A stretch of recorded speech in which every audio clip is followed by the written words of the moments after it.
Tutto è iniziato da un sogno. Pochi mezzi, grandi speranze e la determinazione di chi ci ha creduto. Da quel sogno è nata una fiamma che ha riscaldato case, negozi, comunità.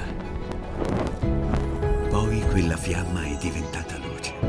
Nuove strade, nuove famiglie, nuove possibilità. Guidati da una stella che non ci ha mai lasciato. Abbiamo condiviso successi e riconoscimenti e la gioia di una città che sentiamo nostra. Oggi, all'alba di un nuovo giorno, guardiamo avanti, verso un futuro più sostenibile, con la stessa energia che ci accompagna da 20 anni. Union Gas e Luce. 20 anni di energia.